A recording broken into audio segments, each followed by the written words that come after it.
There is no accident in your being here at this very moment. You are not listening by chance, but by divine appointment. The world you see around you is but a reflection of the world within you. If you would dare to believe, truly believe, then what now seems impossible will soon become inevitable. Miracles are not events sent from afar. They are born in the womb of your own consciousness. This message is not about hope. Hope waits. This is about certainty. For what you accept as true inwardly must express itself outwardly. The surprise that is coming is already forming itself in the unseen, and it is waiting only for your agreement, your inner consent. Life is ready to astonish you. The door is about to open, not because of fate or fortune, but because you are awakening to who you truly are. So now, gently but firmly, remove the veil of doubt. Quiet the noise of fear. And know this, your Father knows what you need before you even ask. And the moment you claim it as already yours, the heavens will conspire to bring it forth. The power of inner assumption lies in the recognition that your inner world is the origin of your external experiences. What you accept as true within yourself, what you consistently dwell upon in imagination and feeling, begins to take shape in the world around you. The outer world is not independent of the inner man, it is the expression of him. Life in all its forms bends to the assumptions you hold most deeply, whether you realize it or not. Every event, every encounter, every breakthrough or delay carries the echo of your persistent inner state. To assume a thing is to accept it as fact now, not in some distant future, but in this very moment of awareness. It is not wishful thinking or idle dreaming, but a deliberate acceptance of a new reality, even while the senses scream otherwise. Assumption is the substance from which faith operates. It is not merely thinking positively or hoping for the best, it is the quiet, unwavering confidence that what you have imagined is already so. The world will respond not to what you want or need, but to what you believe yourself to already be. If you wish to experience abundance, peace, healing, or restoration, then assume those qualities within. Let them become natural to your inner speech and feeling. Let them shape the way you walk, the tone of your voice, the thoughts you entertain in solitude. The universe is not deciding what to give you. It is simply reflecting what you have already claimed inwardly. To harness the power of assumption, one must move beyond begging or pleading for change. The divine does not require persuasion. What it responds to is alignment. The one who assumes already has, and therefore does not strive or grasp. This is the mystery that many overlook. By assuming the end is already fulfilled, you move in harmony with the law of consciousness. You are not trying to create something from nothing. You are awakening to the truth that all things already exist in the unseen and are brought forth by your awareness of them. When you assume, you shift the focus from lack to possession, from fear to fulfillment. You are no longer a seeker, but a finder. There is a sacred power in imagining yourself already at the place you desire to be. Not imagining the process, or the struggle or the delay, but the end itself. The feeling of having it. The restfulness that comes when the prayer has already been answered. And this assumption, held consistently and confidently, begins to weave itself into your reality in ways that often appear miraculous. Life reorganizes itself around your dominant state of being. You do not force the outcome. You live from it. You speak from it. You respond to the world around you not as someone who is waiting, but as someone who has already received. Most people assume the worst without knowing they are doing it. They imagine failure, rejection, loss, and difficulty, and life faithfully mirrors these unconscious assumptions. The principle works regardless of what you assume because it is impersonal. The power is always active, but it responds to the direction you give it. When you become conscious of what you are assuming about yourself, others, and the future, you begin to take control of the creative process. You are no longer a victim of circumstances, but the initiator of change. This is not self-deception. It is the recognition that the inner man governs the outer world. You are not bound by appearances, because appearances are simply the result of former assumptions. To practice assumption means to dwell in the feeling of the wish fulfilled. You imagine scenes that imply your desire is already realized. You persist in this inner knowing even when there is no outer confirmation. You return to it again and again, not anxiously but confidently, knowing that assumption has creative power. In time, what was once only an image in your mind becomes the tangible reality you walk through. Others will call it coincidence or luck or fate, but you will know that it came by inner vision and faith. Assumption shapes destiny. It is the master key to change. You do not need to know how it will happen. The how belongs to a higher order. Your role is to accept the end as real now, to assume the identity of the one who already has what they once longed for. You are not pretending. You are aligning. The moment you accept this principle, everything in your life begins to shift. The people, places, and conditions necessary for your assumption to manifest begin to move toward you. But even before they appear, you are changed. You walk differently. You speak with authority. You radiate peace. The outer miracle begins with an inward decision to assume that it is already done. Faith is the invisible bridge between the seen and the unseen. It is not based on evidence of the senses, nor does it wait for confirmation before it acts. Faith is the conviction that what you have imagined, what you have felt deeply within, is already yours, long before the world reflects it. It is the unseen substance that gives form to your inner assumptions. The world may call it foolishness or delusion, but faith does not concern itself with appearances. It moves with quiet certainty, knowing that reality begins not with what is visible but with what is believed. The man of faith does not ask if it is possible. He knows it already is, and walks forward as though the promise were already fulfilled. He does not beg or plead for change because he lives from the place where change has already occurred.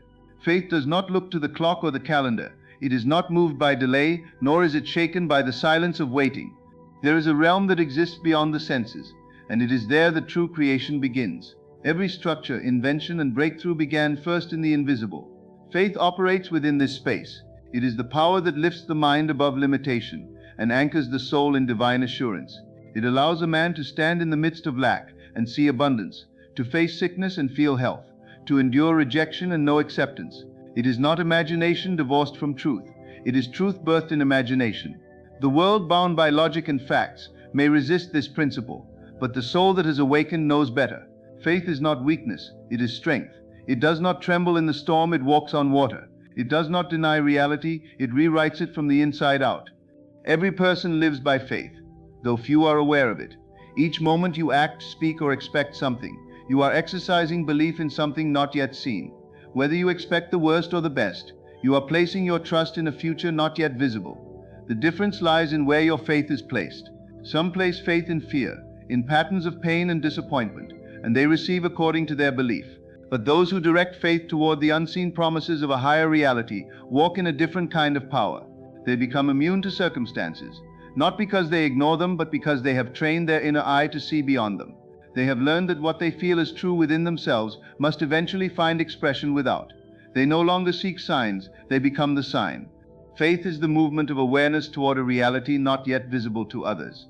It sees the world as already changed and invites it to catch up. It chooses to dwell in the feeling of what is desired, not because the evidence supports it, but because truth does not depend on approval. This kind of faith is not born from trying harder, but from yielding more deeply to what already is. It is a surrender to divine order, a submission to the invisible wisdom that governs all things. The moment you believe with your whole being that you are already what you seek to become, that belief becomes the seed from which your future grows. And that seed, watered by persistent faith, becomes a harvest of transformation. To live by faith is to break free from the tyranny of logic and the prison of past experiences. The mind may protest, listing every reason why it cannot be, but faith moves anyway. Faith speaks the language of completion. It says it is done, while the senses insist it has not even begun. Yet that declaration carries power. Words spoken in faith are not mere sounds, they are commands to the unseen to take form. They are declarations that draw the future into the present. Even when nothing around you supports the vision, faith continues to act as though it were already true. It does not retreat. It does not explain itself. It does not ask for permission. It moves boldly because it has seen what others have not yet seen, and felt what others have not yet dared to feel. Faith never waits for evidence because it is the evidence. It is the internal witness of what is coming into being. It does not look for reassurance. It offers it. When the world says, "Show me and I'll believe," faith replies, "Believe and you will see." This is the law of all creation. You are not a passive observer of life. You are a creator through your belief. When you step into faith, you align yourself with the divine creative process. You step out of the shadows of doubt and walk into the light of fulfilled vision. This is how miracles happen, not by striving but by knowing, not by hoping but by assuming the end. And once that inner certainty is formed, nothing can stop it. The path may wind and the timing may stretch, but the outcome is already set. Not by chance, but by the firmness of your faith. The law of conscious manifestation is the understanding that life is not happening to you by random chance, but through the focused activity of your awareness. Every condition, event, and relationship you experience is the product of your inner state, what you consistently accept, imagine, and feel to be true. You are not merely a spectator of your life, reacting to what unfolds. You are the author, consciously or unconsciously writing the story through your assumptions and beliefs. The outer world is a mirror, faithfully reflecting the dominant patterns of your inner world. Whether you realize it or not, you are always manifesting, always creating. The difference between unconscious and conscious manifestation is the choice to take responsibility for that creative power and direct it deliberately toward the life you desire to live. Conscious manifestation begins with the realization that imagination is not idle fantasy. It is the tool by which you shape the unseen substance of life into visible form. When you imagine something vividly and emotionally, and persist in that state, you give birth to it. The law does not respond to fleeting thoughts or passive wishes. It responds to what you claim as real within yourself. If you continue to see yourself as unworthy, broken, or helpless, the world will reinforce that image. But if you begin to assume yourself whole, empowered, and favored, the world must eventually reflect that too. This is not arrogance or delusion. It is alignment with the law that governs reality. What you feel to be true of yourself, life confirms. Manifestation does not begin with effort but with awareness. The moment you become aware of the connection between your inner conversations and your external experiences, you begin to step into mastery. Most people live in a state of unconscious reaction, replaying the same stories of limitation, fear, and lack, and wondering why nothing changes. But when you realize that these stories are not facts, they are choices, you gain the power to write something new. You are not bound by your past unless you choose to carry it forward in imagination. You are not a slave to external conditions because conditions are not causes, they are effects. The true cause of your experience is always within. To manifest consciously is to live from the end. To dwell in the feeling that your desire is already fulfilled. You do not wait for evidence before you believe. You believe and then the evidence comes. The law is precise, but it is not mechanical. It works through emotion, through imagination, through the energy of conviction. If you desire healing, you do not visualize the healing process or worry about how it will unfold. You imagine yourself well. You feel the relief, the freedom, the vitality. You dwell in that state so completely that your body begins to respond. Your circumstances begin to shift, and people around you begin to treat you according to your new vibration. The change does not come from trying to force reality. It comes from changing your inner self-concept and allowing reality to align with it. This law is not about manipulating outcomes or controlling others. It is about aligning yourself with what is already true in the realm of possibility.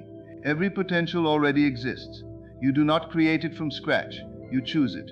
The version of you who has already achieved what you seek is real, and you reach it by embodying its mindset, its emotions, its assumptions. You stop asking if it will happen, and you start living as if it has. This inner shift is subtle but powerful. It breaks the cycle of waiting and puts you into a state of receiving. When you manifest from this place, you are no longer grasping at life. You are allowing life to meet you where you already are in consciousness. Consistency is the key. The law does not respond to moments of excitement or occasional declarations. It responds to persistent identity. What you return to again and again in thought and feeling becomes the structure of your life.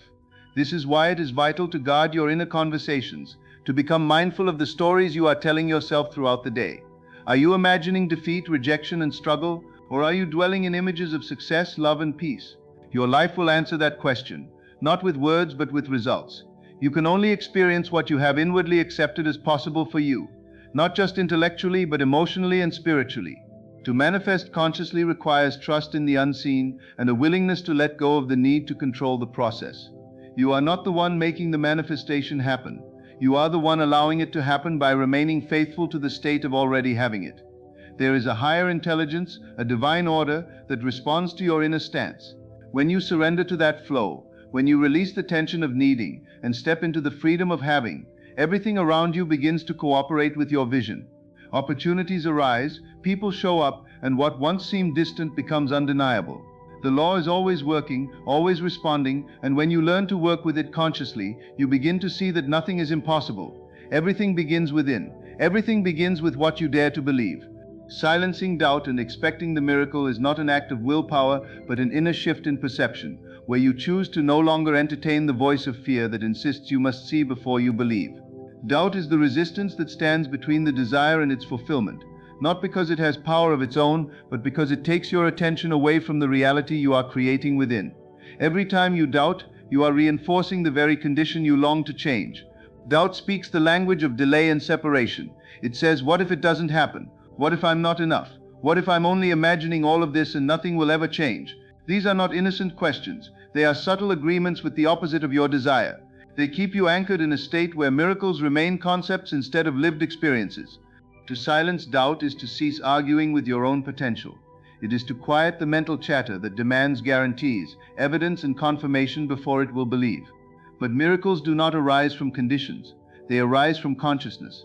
They are not rewards given to the deserving, but natural results of aligning your inner state with divine truth. The moment you stop looking outside for signs and start living from the inner knowing that it is already done, you move into the atmosphere where miracles unfold. This is not denial, it is authority. You no longer grant doubt the right to speak louder than your vision. You no longer allow fear to define what is possible for you. You become the keeper of your own vibration, the guardian of your own belief, and in doing so you make space for the miraculous. Expectation is the emotional blueprint that tells the universe what to build. It is the soil in which the seeds of your imagination take root and grow. If you expect disappointment, it will arrive right on time. If you expect breakthrough, it will find you in ways you could never have planned. Expectation is not passive hoping. It is an active claiming of what is already yours. It is the energy you carry when you walk into a room, the tone of your voice, the thoughts that meet you when you wake. It says, I know who I am. I know what I carry. I know what's coming to me, even if no one else can see it yet. When you expect the miracle, you remove the question mark from your desire. You stop asking if it will come and start living in the certainty that it must. The mind often demands logical explanations and visible evidence, but the soul operates differently. It knows by feeling, by intuition, by inner resonance. When you are expecting a miracle, you are not waiting idly, you are preparing internally. You are expanding your capacity to receive. You are aligning every part of your being with the frequency of the outcome you've already seen in imagination. You are becoming the version of yourself who already lives in the fulfillment of the thing desired. That inner transformation is not just symbolic, it is creative. The moment you fully inhabit that state, the world begins to shift around you. Conditions bend, delays dissolve, and things begin to unfold with a sense of divine orchestration. But doubt is always waiting at the door, disguised as realism, caution, or humility. It whispers that expecting too much will lead to disappointment, that miracles are for others, that your desires are too big, too bold, or too far gone. Doubt plays on past failures and rehearses worst-case scenarios. It feeds on delay and grows stronger in silence. To silence it is to stop feeding it, to withdraw your energy from the story it tells and invest it instead in the new reality you are creating.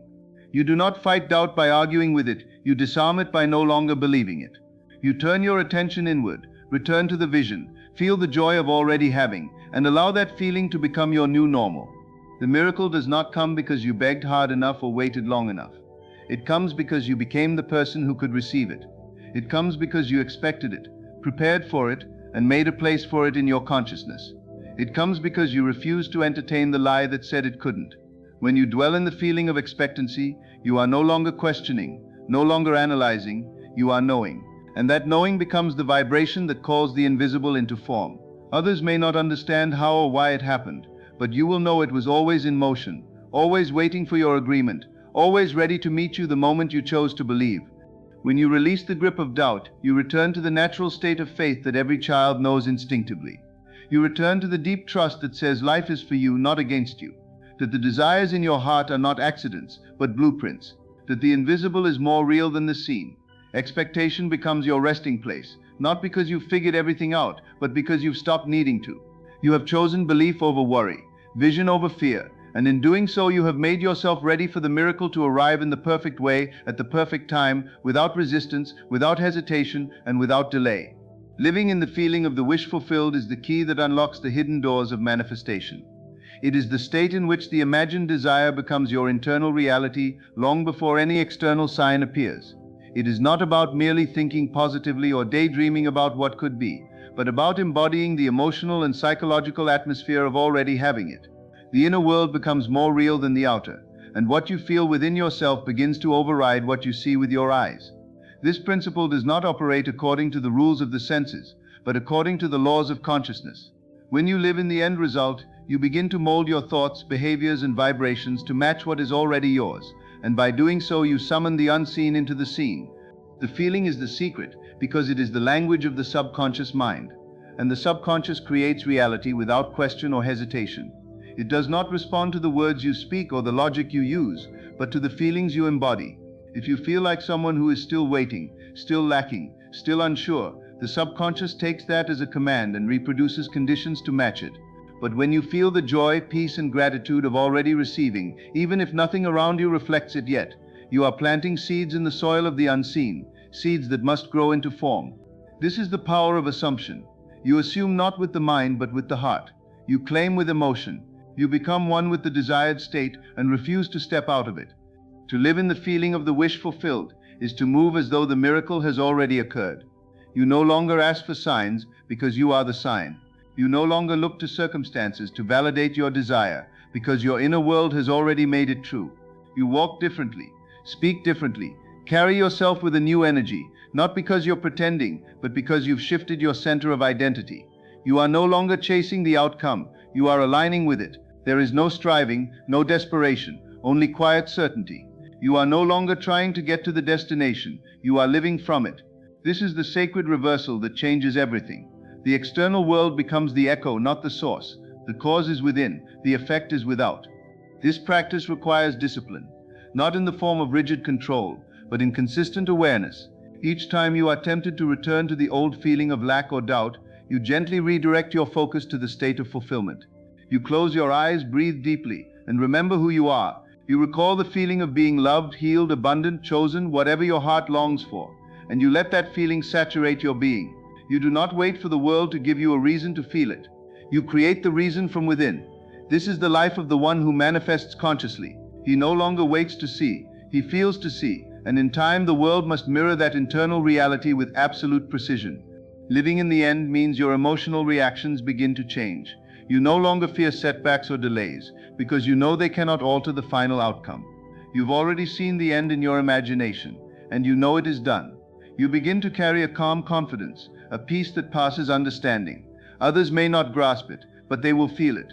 They will notice that something in you is anchored, steady, unmoved. You are no longer subject to the chaos around you, because you have found your home in the reality within you. And this inner home, this inner conviction, becomes the point of attraction through which all good flows. The world around you may continue to look the same for a time, but that no longer bothers you. You are not measuring progress by appearances. You are measuring it by your ability to remain faithful to the feeling. You know that what you feel consistently must be made manifest. You have stopped pleading and started assuming. You have stopped waiting and started embodying. You are no longer the one in search of transformation. You are the one who has already been transformed. And from this state, life begins to move in harmony with your inner vision. Each moment becomes an opportunity to practice this awareness. When faced with challenges, you do not respond as the old self would. You respond as the fulfilled self. You ask, how would I feel if it were already done? And then you choose to feel that now. You train your inner responses to reflect the reality you desire, not the one that appears before you. You refuse to be a slave to appearances. You recognize them as temporary shadows cast by old beliefs, and you gently turn back to the light of your new identity. You know that to feel it now is to live it soon, and so you make your home in the end result. You breathe it, think it, walk in it, and dwell in it as though it were your only truth. And in doing so, you call it forth into this world with power and certainty. Persistence in faith is the silent force that moves mountains in the unseen world. It is the unwavering stand you take when everything outside contradicts what you've already claimed within. It is the quiet refusal to give up, the decision to remain in the knowing of fulfillment despite the absence of evidence. This kind of faith is not loud, not desperate, and not emotional. It is still, steady, and unshakable. It doesn't depend on circumstances, timing, or validation from others. It flows from the conviction that what you've seen and felt in imagination is already real, already yours, and already in motion. While the world might measure belief by visible results, true faith measures belief by inner alignment. To persist in faith is to live with the absolute assurance that the unseen is more real than what the senses report, and it is only a matter of time before the invisible becomes visible. In the process of conscious creation, delay is often mistaken for denial, but delay is merely the time it takes for the outer world to conform to the inner shift. Faith does not demand instant proof, because it understands that reality reorganizes itself in response to your dominant state of consciousness. The moment you assume something to be true and feel it is done, a process begins that cannot be seen with the eyes but can be felt with the heart. Persistence keeps you in alignment with that process. Without persistence, the mind will wander, doubts will creep in, and emotions will fluctuate based on what is or isn't happening externally. But when you persist in faith, you stay rooted in the end result. You make your inner world more stable than the outer, and that stability becomes your power. Persistence is not trying harder or repeating affirmations with strained effort. It is returning to the feeling of the fulfilled desire again and again until it becomes second nature. It is choosing to think, feel, and act as the person who already has what they want. You might be tempted to give attention to current conditions or to talk about how long it's taking, but persistence redirects your focus. It gently but firmly says, "No, I know what I've seen. I know what I've accepted. I know it is mine." You do not need to force belief. You just need to keep returning to it. Each time you choose faith over fear, conviction over confusion, and gratitude over complaint, you are strengthening your connection to the unseen fulfillment. There will be moments when you feel discouraged, when your senses scream the opposite of what you're believing for. You may face delays, disappointments, and even ridicule. But the test is not in the delay. The test is in your response to the delay. Will you waver and fall back into doubt, or will you stand still and know that the vision is already accomplished? To persist in faith is to train yourself to remain emotionally unmoved by appearances. It is to adopt a higher perspective that recognizes the physical world as the echo of inner assumptions. And when you've truly assumed something is real within, persistence becomes your natural state. You are not holding on for dear life. You are resting in the reality that already exists in consciousness. Persistence does not mean you never have moments of weakness. It means you don't stay there. When fear or doubt arises, you don't condemn yourself. You simply return. You close your eyes, breathe, and reconnect with the feeling of already having. This is not a rigid discipline, but a loving devotion to your inner truth. The more often you return to that truth, the more natural it becomes.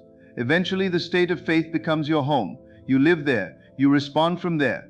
You plan from there. And life begins to organize itself in miraculous ways around that unwavering inner posture. This kind of faith is not rooted in logic. It is rooted in intimacy with the unseen. You have communed with the end, you have tasted the joy of fulfillment in your imagination, and you have decided to make that your dwelling place. No matter what challenges arise, no matter how long it takes, you do not shift. You may feel things, but you do not surrender your vision to temporary emotions. You know that the law is faithful, that imagination creates reality, and that what you persist in feeling must become your experience. You do not need to convince others, explain yourself, or seek reassurance. Your confidence is not performative. It is quiet, strong, and rooted in knowing. Persistence in faith is the difference between wishing and creating. Anyone can wish for change, but only those who persist in the feeling of the fulfilled desire see that change take form. It is easy to start strong and give up when nothing happens quickly. But true creators are those who remain faithful until the world has no choice but to conform. They do not lower their expectations to match circumstances. They hold their inner standard until circumstances rise to meet it. And this unwavering posture is not born from striving but from surrender. It is a surrender to the truth that the end is already accomplished, and all that remains is for the world to catch up. This path requires courage. The courage to believe without seeing, to act without confirmation, and to feel joy in the absence of results. It requires patience, not passive waiting, but active, conscious alignment. It demands that you place more trust in your inner vision than in your outer history. And in time it rewards that trust in ways so beautiful and precise that you realize it was never a matter of if, it was always a matter of when. Gratitude before manifestation is one of the most powerful states a person can occupy, because it declares that what is desired is already received. It is not a performance or a manipulation to get what you want. It is the natural expression of inner certainty. When you give thanks in advance, you are not begging for a future outcome. You are recognizing a present reality that has not yet appeared to the physical senses. This is not wishful thinking, but alignment with the spiritual truth that all things are finished in consciousness. The act of gratitude affirms that you have already touched, received, and lived the fulfillment within, and now you are simply allowing it to unfold externally in its perfect timing and form. It removes resistance, accelerates alignment, and elevates your entire vibration into harmony with the very thing you long for. True gratitude is not circumstantial. It is not dependent on life going according to plan. It is not something you offer only after the answer comes. Gratitude is a spiritual stance, a posture of heart, a frequency that says, I trust the unseen more than what I see. I believe the invisible more than what is visible. It reflects the understanding that everything is working together for your good, even when it appears otherwise. Gratitude says, I know the miracle is already mine, even if the delivery hasn't arrived yet.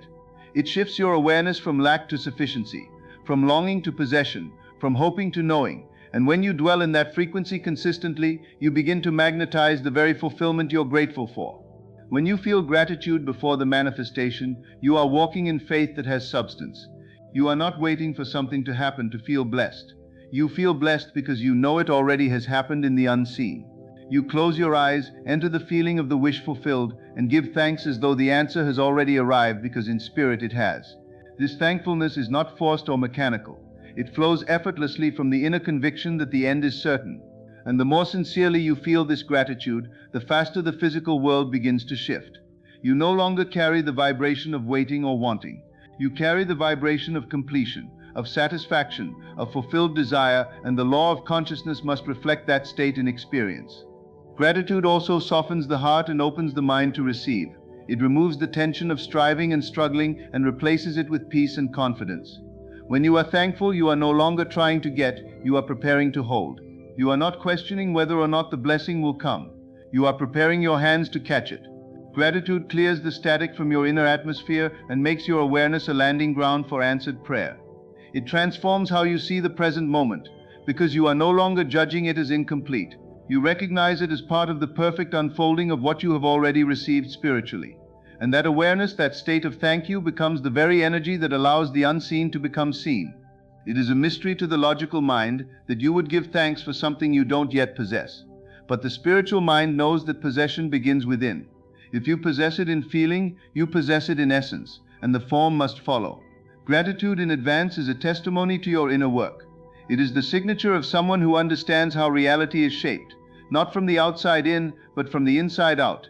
The world mirrors what you are being, not what you are needing. And when you are being someone who already has, already is, already lives in the blessing, your outer life must catch up to that state of being.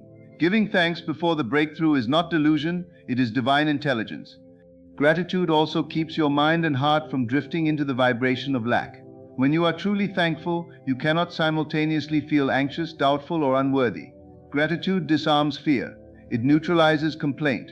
It extinguishes the fires of impatience and comparison. It turns your attention away from what you think is missing and centers you in the abundance that is already here, even if not yet in physical form. It is not just about thanking for the thing you desire. It's about thanking for the growth, the unseen progress, the spiritual alignment, and the divine timing that is always working on your behalf. You begin to see even the delays and challenges as gifts wrapped in disguise, moving you closer to the thing you've imagined with faith. In this state, you stop counting how many days have passed, how long you've waited, how far you think you still are. Instead, you begin to celebrate the fact that you've already arrived within.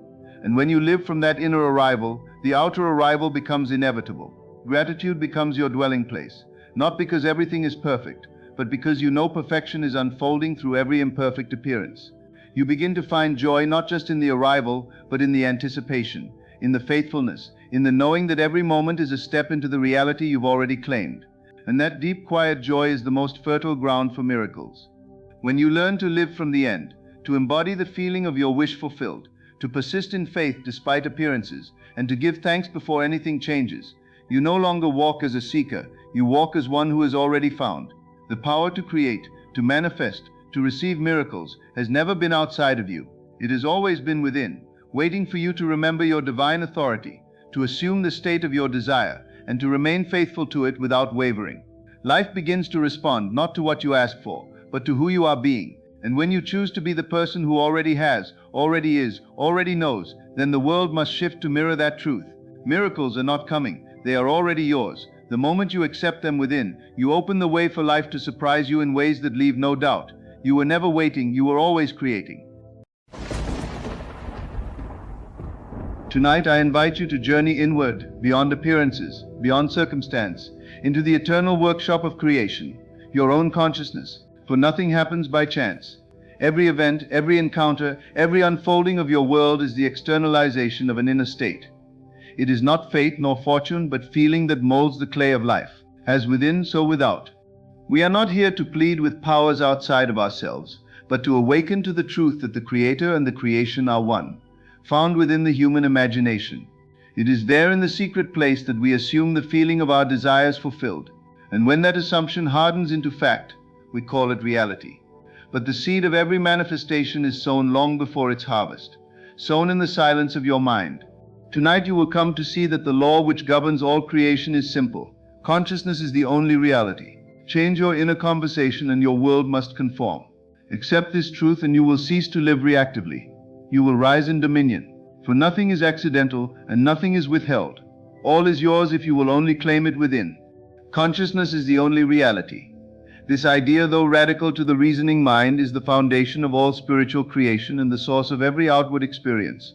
All things, from the mundane to the miraculous, emerge from the unseen dimension of consciousness. When we speak of consciousness, we do not mean mere awareness of the physical world or the passive observation of events. We refer to the dynamic creative power that perceives, imagines, and assumes.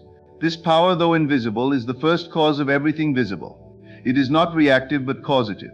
It does not respond to the world, it precedes it. Everything you see, hear, touch, and experience through the senses is a shadow cast by the light of your inner state. The world around you is not independent of your mind. Rather, it is sustained by the beliefs, assumptions, and feelings you hold within yourself. In this sense, the outer world is a mirror, faithfully reflecting your innermost convictions, whether you are aware of them or not. You do not observe reality objectively. You participate in its creation through the lens of your consciousness. Your life, with all its seeming coincidences, triumphs, and trials, is nothing more than the outpicturing of the states of consciousness you habitually occupy. This is not a matter of metaphysical abstraction, but a living principle. When you say I am, you are engaging with the core of your being, the eternal, formless self that chooses how to be. What you place after I am begins to define your world. Say I am rich, and if that statement is felt to be true, the world must respond to that truth. Say I am sick, and that too must externalize. The law does not judge, it does not discriminate between good or bad, right or wrong. It simply brings forth the fruit of whatever is planted in the soil of consciousness. This is why it is said that as a man thinketh in his heart, so is he, not merely in his thoughts but in the deep felt convictions that lie beneath surface awareness. Most people believe themselves to be at the mercy of circumstance. They accept their environment as fixed and final, forgetting that every condition is but a temporary crystallization of a former state. They observe lack, illness, conflict, and failure, and they accept these as reality, not knowing that they are only effects with causes rooted deep in consciousness. To change the effect, one must go to the cause, and the cause is always internal. Change the state of consciousness from which you view the world, and the world itself must change to reflect your new state. This principle operates whether you know it or not. Whether you consciously create or unconsciously drift, you are always creating, for consciousness never ceases to produce. Most live in a repetitive loop, reliving the same conditions, the same relationships, the same challenges, simply because they continue to occupy the same inner states. They affirm lack by identifying with it. They rehearse failure by expecting it. They confirm limitation by emotionally accepting it as true. But the moment one withdraws attention from a state and refuses to feed it with belief, it begins to wither, and a new state may be assumed. To understand that consciousness is the only reality is to take full responsibility for one's life, not in guilt or blame, but in power. This is not about forcing the outer world through effort or manipulation. It is about resting in the knowing that your being shapes your becoming. You do not need to beg, struggle, or chase, only to assume and live from the state of the wish fulfilled. When this is done sincerely and consistently, the outer must conform, for it has no choice but to obey the command of consciousness. Your present world, however limited it may seem, is not a prison but a projection. It is not an enemy but a messenger, revealing your inner assumptions. To see it as such is to regain dominion. You no longer try to fix effects, you go directly to the source, your own awareness. The senses may argue, the facts may scream the opposite, but if you persist in your inner assumption, if you remain faithful to the unseen reality you have chosen, the seen must yield to it. Reality as it is commonly understood is simply the collective agreement of consciousness at any given moment. But because consciousness is infinite and fluid, agreement can be changed. What was once true for you can become false, and what was once out of reach can become your natural condition. Creation is finished. All states exist. You do not create a new reality so much as you select it by entering into it. Every possibility already exists, but it lies dormant until activated by your consciousness. When you accept this as fact, you begin to use your mind in a new way, not to analyze or argue with the world, but to quietly and deliberately assume the feeling of the desired state. You learn to live inwardly with the outcome you desire. regardless of appearances. You realize that to believe in something unseen is not delusion. It is the highest form of intelligence, for all things seen were once unseen. This is the great secret that has been hidden in plain sight. Consciousness is not a passive observer. It is the potter's hand. Your world is the clay. To know this is to stop reacting and begin creating, not through willpower or frantic activity, but through inner alignment with the truth you choose to embody. The change must first occur in consciousness, and then and only then will it appear in form. Imagination creates reality. This truth, often dismissed as fantasy by the rational mind, is the very heart of all manifestation. Imagination is not mere daydreaming or idle thought. It is the divine act of creation itself, the sacred function of consciousness expressing its will. Every form, every condition, every event in the visible world was once imagined. Before the world was, it was imagined into being by the creative power of consciousness. To imagine a thing is to give it life, to set it in motion, to call forth the unseen into the seen. The visible is only the outpicturing of the invisible, and that invisible is imagination. When you imagine with feeling, you enter a state. That state, once assumed, begins to structure reality around it. It draws to itself all that corresponds to it. Just as a seed contains the full blueprint of the tree, so your imagined scene, when fully accepted, contains within it the pattern of its own fulfillment. You do not need to know how it will come to pass. You need only to enter the scene, dwell in it, and accept it as real. Once you do, the laws of this universe, which are orderly and unfailing, begin to reorganize themselves to reflect your assumption. The outer world bends to the inner image, for it is but its echo. Imagination is not a weak substitute for action. It is the cause behind all action. Every invention, every building, every relationship, every movement of history has first been imagined. It is the womb of creation. The artist sees his painting completed in his mind before his brush touches canvas. The architect walks through the finished structure in his imagination before the foundation is laid. The mother holding her child once imagined the life she would nurture. Even the skeptic, denying this truth, uses imagination to envision the world as random, and thus creates experiences that affirm his belief in chaos. Imagination is always at work, whether used consciously or unconsciously, and what is imagined, with conviction, must eventually take form. There is a sacred art to imagination. It begins with clarity.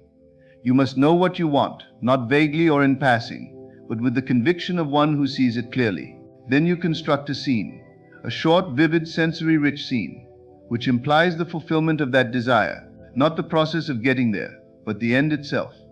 If it is love you desire, imagine a moment after the relationship is fulfilled. If it is wealth, imagine what you would do from the state of being wealthy. The key is to place yourself within the scene, not as an observer, but as a participant. You must see through your own eyes, hear through your own ears, and feel the texture of the experience as though it were real now. When you do this in stillness, especially in those moments when the mind is most receptive, such as before sleep or upon waking, you impress this image deeply upon the subconscious, and the subconscious, which does not question or argue, accepts this image as reality, and sets about arranging all necessary events to bring it to pass.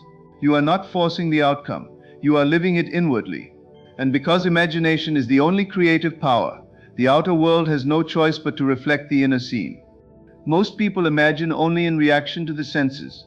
They see lack and imagine more lack. They feel unloved and imagine rejection. They experience delay and imagine further postponement.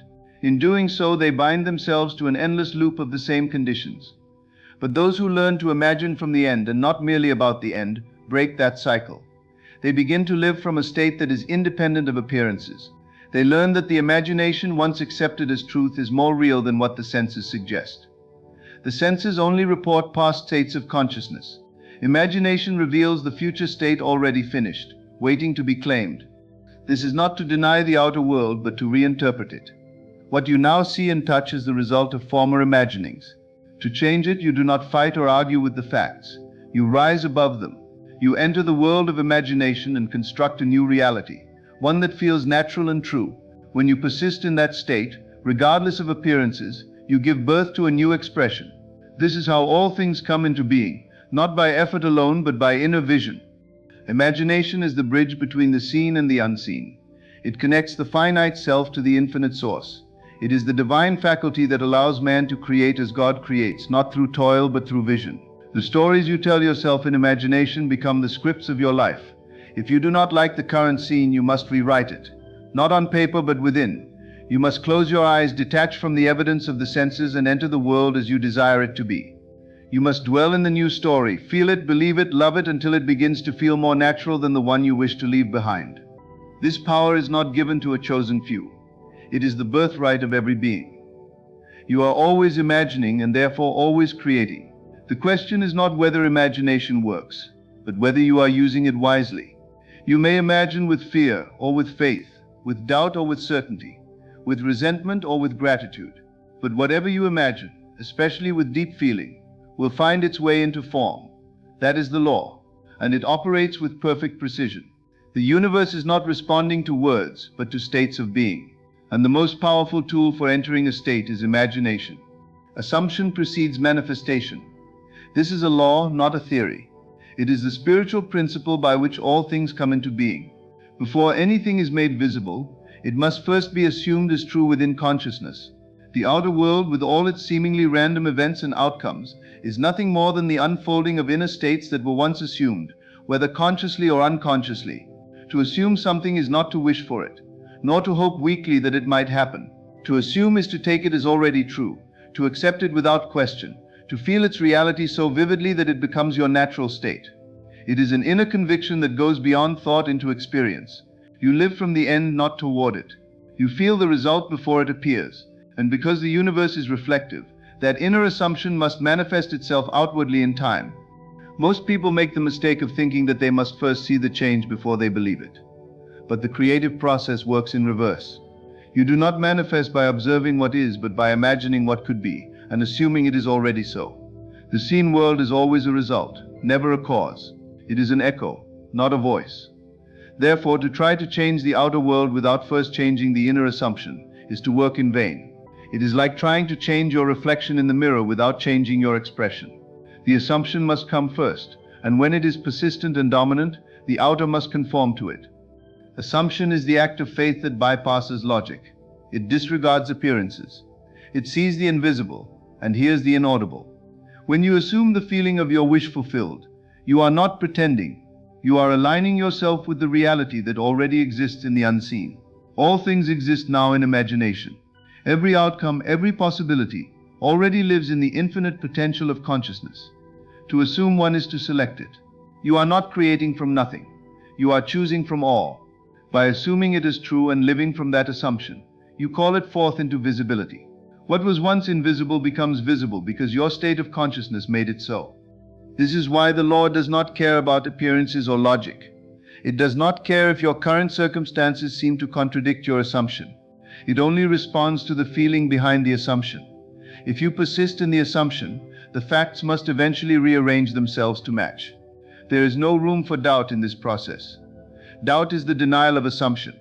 It is the belief in what is rather than in what could be. But when assumption becomes your natural response, when it becomes automatic to think, feel, and live as though your desire were already true, then manifestation follows with precision. You may not see immediate results, but delay is not denial. Just as a seed planted in soil takes time to grow and emerge above the surface, so your assumptions take time to crystallize into form. Many abandon their assumption too quickly, swayed by sensory evidence, pulled back into the old state they wish to leave. But if you understand the law, you remain faithful to your assumption even when nothing seems to be happening. You walk by faith, not by sight. You know that the inner reality once assumed must externalize in its own perfect time and way. This principle is not limited to grand desires. It works in the smallest matters of daily life. Every interaction, every result, every chance meeting is a response to your inner state. When you assume love, you radiate it and attract it. When you assume failure, you prepare yourself for it unknowingly and draw it near. When you assume health, even in the midst of illness, you begin to shift your identity, and that shift initiates healing. It is not about denying facts, but about recognizing a higher truth, that consciousness is the only cause, and assumption is the way it operates. Children do this naturally. They assume roles and realities with complete conviction. They do not question whether it is logical to be a pirate or a queen. They simply feel it and become it. And for that moment, it is real. Adults trained by the world to rely on facts and reason lose this creative innocence. But it can be reclaimed. The ability to assume boldly without resistance is not childish, it is divine. It is the way the world is made. To live by assumption is to live creatively, not reactively. You no longer wait for the world to show you who you are. You decide who you are and let the world catch up. You do not seek proof, you provide it by the way you feel, speak and move. Your assumption speaks louder than your words. It is the vibration you carry, the atmosphere around you. Others respond to it without even knowing why. Life arranges itself around it. The circumstances, people and events that appear in your life are drawn to the state you occupy. And the state you occupy is determined by what you assume to be true. Assumption is the secret of effortless manifestation. It removes struggle and striving. It allows you to enter the desired state now, without waiting, without conditions. And in doing so, it sets the entire universe in motion to support that reality. You may be tempted to act, to force, to fix, but the most powerful action you can take is to remain faithful to your assumption. Let your inner world be the cause, and the outer world the effect. Let your imagined end be so alive in you that it overshadows the present facts. Let your mind and heart dwell in the outcome, not the problem. Let your assumption guide your steps, shape your speech, influence your mood. Let it become so real within that nothing in the world can shake it. Feeling is the secret. It is not enough to merely think of what you desire, or to visualize it as a distant possibility. You must feel it as though it were already true. Feeling is the lifeblood of creation, the invisible essence that animates the image held in imagination. Every thought, every assumption, every mental picture must be fused with feeling before it can take on form in the external world. The subconscious, which is the builder of your reality, responds not to words but to feelings. It does not reason, argue, or evaluate. It accepts whatever is impressed upon it through sustained emotion. To feel a thing deeply and consistently is to plant the seed of it in the fertile soil of consciousness, where it must in time blossom into experience. When you feel something to be true, regardless of your current circumstances, you align yourself with that version of reality. You may not yet see it, touch it, or hear it with the senses, but inwardly you are living from it. And because the world is a mirror, it must reflect the inner state you occupy. This is not a mechanical process, but a living one. The world responds not to what you want, but to who you are being. Who you are being is shaped by what you feel. If you feel wealthy, you begin to move, think, and act as a person who already possesses abundance. If you feel loved, you radiate that love and become magnetic to it. The feeling must come first. The manifestation follows as a natural consequence. Most people live in the opposite order. They wait for something to change in the outer world so they can feel different on the inside. They wait to receive the thing before they allow themselves to feel the joy, the peace, or the security they desire. But this is to misunderstand the law. The outer world cannot change permanently unless there is first a change within. The feeling of the wish fulfilled must be the starting point, not the end result. To dwell in that feeling, to nurture it with your attention and conviction, is to give the subconscious its instruction. And once the subconscious is impressed, it begins to orchestrate events, relationships, and circumstances to bring about what you have emotionally accepted. Feeling is not surface emotion or fleeting mood. It is the deep inner conviction that something is true. It is the sense of certainty that bypasses logic. You may not know how your desire will come to pass, and that does not matter. The how is not your concern. Your role is to feel the state is real, to rest in it, to let it become familiar. When a state feels natural to you, when you no longer try to make it happen but simply live from it, you have fully assumed it. And because feeling is the secret, that assumption must express itself outwardly in time. To cultivate the feeling of the wish fulfilled, you must learn to quiet the senses and turn inward. In the silence of imagination, you construct a scene that implies your desire is already realized. Then you enter that scene in mind and feel it as if it were happening now. You touch it, hear it, move within it. And most importantly, feel the emotions you would feel if it were actually true. This is not fantasy, it is creation. It is the deliberate use of your divine power to select the state you wish to occupy. The more vividly and consistently you feel this inner reality, the more quickly it will crystallize in form. Resistance only arises when there is a disconnect between what you desire and what you feel. If you think about a goal but continue to feel doubt, lack, or unworthiness, the subconscious takes its direction from the feeling, not the thought. It is your emotional atmosphere that determines what manifests. That is why persistent worry brings more things to worry about, while persistent gratitude brings more to be grateful for. The feeling is the prayer. It is the offering you make to the creative power within, and it is always answered according to its nature. Whatever you feel deeply and dwell upon consistently becomes your experience. You may change your feeling by changing the way you interpret life. Instead of reacting to what is, you learn to feel from what you want. You do not deny the facts, but you refuse to worship them. You allow your inner feeling to be the guide, not the outer condition. If you can sustain the feeling of success in the face of apparent failure, the outer must yield. If you can feel abundance while appearances show lack, the wealth must come. It is not a matter of pretending, but of shifting identity. You become the person who already has the thing, and from that state you act, think, and feel in a new way. Feeling is the bridge between the invisible and the visible. It is the link between desire and fulfillment. It carries your intention into the deeper realms of mind where it can be acted upon. Every great achievement, every profound change begins with a feeling. It is the atmosphere in which your dream grows, the energy that draws your desire closer, the signal you send out into the universe. To master feeling is to master creation. It requires attention, patience, and persistence. But once you realize that you are not waiting on life to bring you something, but rather aligning yourself with it through feeling, you begin to live from a new place of power and certainty. Persistence in assumption creates fact. What you continually assume to be true, even in the absence of visible proof, must eventually solidify into experience. Reality is not shaped by one moment of belief or a fleeting visualization, but by sustained inner conviction. The creative power within responds to the dominant state you occupy over time, not to an occasional thought or wish. It is through repetition, consistency, and faithfulness to the assumed truth that you give it solidity and draw it into form. Every time you return to the feeling of the wish fulfilled, every time you refuse to be swayed by appearances and instead reaffirm the reality of your inner state, you strengthen the foundation upon which your world is built. Each assumption is a seed, and persistence is the care and nourishment that brings the seed to bloom. The mind may wander, the senses may contradict, but the one who holds fast to their inner vision in spite of delay or denial becomes the master of creation. To persist is to remain unmoved by facts that seem to contradict your desire.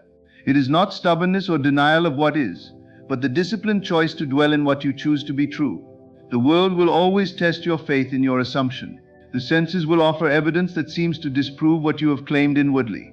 But if you continue to return to your assumption, if you live in it, breathe in it, think from it, and act from it, it must harden into fact. Most people change their assumptions too quickly. They assume abundance for a few days, then see no change and return to thoughts of lack. They imagine success but then entertain doubts when obstacles appear. They wish for love but allow rejection or silence to plant the seeds of fear. This vacillation weakens the creative process. The subconscious does not respond well to uncertainty. It accepts the message that is repeated with feeling and belief, not the one that is whispered and then withdrawn. Persistence is the proof of faith. It is the quiet confidence that your inner world is more real than the current outer circumstances. When you persist in the assumption that you already have what you desire, you begin to see subtle shifts. People treat you differently. Opportunities arise and coincidences occur that align with your inner state. These are not accidents. They are the outpicturing of the reality you have assumed. But you must not be discouraged if the results are slow or invisible at first. Just as water wears down stone, your sustained assumption impresses itself on the deeper layers of reality. The unseen world is always moving, always arranging itself in response to your persistent inner stance. This persistence must be felt, not forced. It is not about tense effort or constant repetition of affirmations. It is about returning again and again to the feeling of the wish fulfilled until it becomes your dwelling place. When your assumption becomes habitual, when it feels natural and familiar, then it has taken root. You may find yourself automatically thinking, feeling, and responding from that state without effort. This is the sign that you are no longer trying to believe but simply living the belief. The law of consciousness responds most powerfully when there is no strain, only assumption resting in confidence. Even when appearances remain unchanged, you persist not because you are trying to make something happen, but because you know that it already is. You trust the law to operate as surely as the sun rises. You do not dig up the seed to see if it's growing. You water it with your continued belief. You affirm its presence through your moods, your reactions, and your silent conversations. Each moment you choose to assume your desired state, even in the face of contradiction, you are aligning with the truth that consciousness creates reality. The outer world is always a step behind the inner world, and persistence bridges the gap. There may be moments when doubt arises, when fear seems to pull you back into an old state. But persistence is not about never feeling doubt. It is about returning again to the assumption, no matter what. You acknowledge the fear but do not surrender to it. You remind yourself that the world cannot help but reflect the dominant inner state. You persist, not through force but through choice. You make the decision to stand firm in your vision. You become the one who already has, rather than the one who is waiting to receive. Persistence is not passive. It is a quiet, steady force that reshapes reality. It is the refusal to compromise with appearances. It is the ability to feel the truth of your desire in your bones, even when the evidence says otherwise. You carry the feeling of fulfillment like a sacred fire, never letting it die. You build your world from the inside out, brick by brick, thought by thought, feeling by feeling. And eventually what was once only an idea, a hope, becomes your living experience. Through persistence and assumption, you become the cause rather than the effect. You stop reacting to the world and start shaping it. You choose your state and stay in it until it externalizes. You no longer ask when or how because you know that time and method are not your concern. You remain loyal to your vision and let the unseen intelligence handle the rest. You persist not because you are lacking but because you are sure. You persist because you know that assumption, when sustained, must become fact. Imagination is the workshop of creation, the divine faculty through which all things are brought into being. It is not mere daydreaming or idle fancy, but the primary medium through which consciousness impresses its desires upon the subconscious mind. Everything that now exists began first in imagination, whether it be a work of art, a building, a relationship, or a fortune. The unseen realm of imagination is the womb of reality, and what is vividly and persistently imagined with feeling must eventually appear in the outer world. Imagination is the bridge between the invisible and the visible, the formless and the formed, the idea and its expression. Most people underestimate the power of their imagination because they have been taught to give their attention only to what they can see, touch, and measure.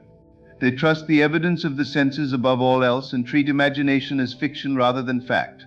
But the truth is that imagination is more real than the physical world, for it is from imagination that the physical arises. What you see with your outer eyes is the shadow of what has already taken place within. If you want to change your life, you must first change your inner imagery. You must learn to dwell in the state you desire to experience and to build it so vividly in imagination that it becomes your new reality. The subconscious mind cannot distinguish between what is real and what is imagined, if the imagined scene is vivid and emotional enough. This is why visualization is such a powerful tool, not because it tricks the mind, but because it speaks the language of the creative force within. When you imagine something clearly with detail and feeling, you are planting that experience into your subconscious as if it has already happened. And since the subconscious is the builder of your world, it will then seek to bring circumstances, people, and opportunities into your life that align with that inner image. You are not merely hoping for a better future. You are creating it in the only place it can be created, within. To use imagination effectively, you must begin by selecting a scene that implies your desire is already fulfilled. It should be a short, simple scene that you can repeat easily, and that evokes the emotional response of already having the thing you want. You then enter that scene in your mind, not as a spectator watching it unfold, but as a participant living it. You imagine with all your senses seeing what you would see, hearing what you would hear, touching what you would touch, and most importantly, feeling what you would feel. This inner scene must feel so natural and so real that in imagination it becomes your reality. And as you continue to return to this scene, as you dwell in it night and day, it becomes your dominant state. The power of imagination is multiplied when it is practiced in a relaxed, drowsy state. Just before sleep and upon waking are powerful moments when the mind is most receptive to suggestion. In these moments, the conscious mind relaxes and the subconscious is open. If you impress your desired scene upon your imagination at this time, it sinks deeply into your subconscious where it can take root. You do not need to struggle or strive, you simply accept the reality of your desire in imagination and allow it to unfold naturally in your life. Imagination is not limited by time, space, or logic. It allows you to transcend present circumstances and live from the end, from the completed desire. It frees you from the tyranny of appearances and gives you access to a higher truth, the truth that consciousness creates reality. In imagination you can be anywhere, have anything, do anything. You are not confined to your current conditions because imagination is always greater than fact. When you live in imagination, you are stepping into the role of creator. You are no longer reacting to life, you are directing it. The key is to believe in the reality of your inner world. The more you honor your imagination, the more powerful it becomes. It begins to respond to your intention with greater clarity. Your inner visions become more vivid, and your emotional responses to them deepen. You begin to recognize that what you imagine is not separate from you. It is you in another state of being. Every imagined state is a doorway into a new version of yourself. And as you persist in imagining, you begin to embody that version. Your thoughts, feelings, and behaviors shift to match the new identity you have assumed in imagination. When doubts arise or when the outer world contradicts your inner vision, you return to imagination. You remind yourself that the senses follow. They do not lead. You reaffirm your seeing. You feel it again and you allow yourself to be nourished by the reality of the unseen. You are faithful to the world within because you know that it precedes the world without. You choose imagination over fear, vision over fact, conviction over doubt. You train your mind to live in the possibility until the possibility becomes visible. You no longer ask if your desire will manifest, because you have already seen it, felt it, lived it in imagination, and therefore you know that it must be so. Imagination is not a weak or secondary power. It is the creative center of your being, the place where all things begin. It is sacred and powerful, and it responds to your direction. When you use it consciously with feeling and faith, you become the architect of your experience.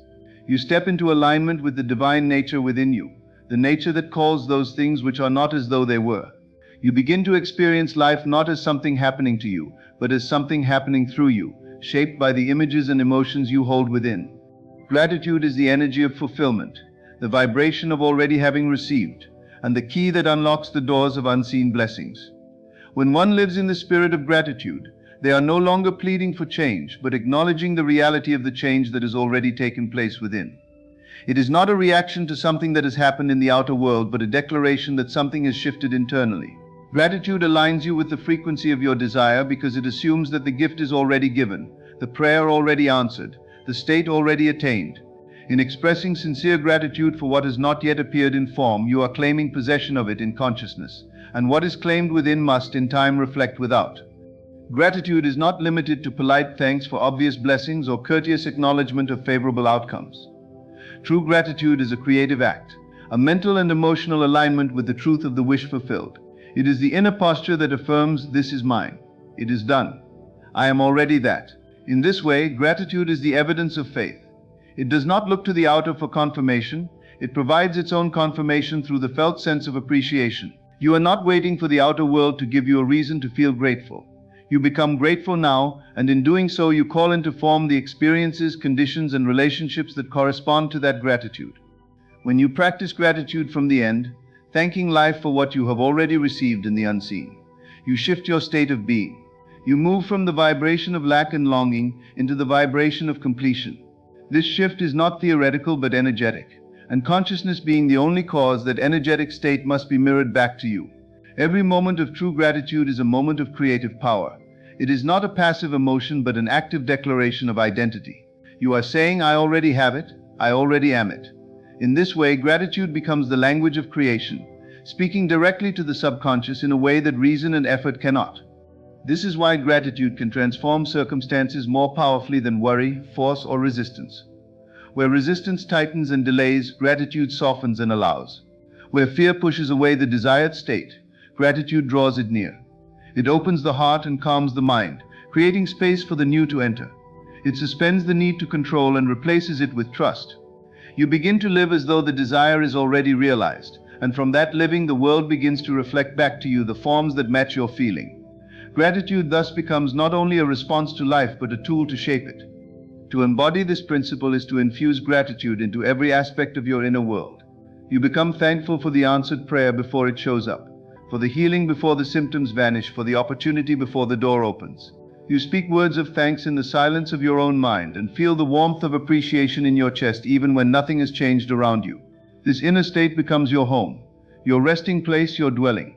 You return to it again and again, not because you are trying to force manifestation, but because you are choosing to live from a higher truth, the truth that what you seek is already yours.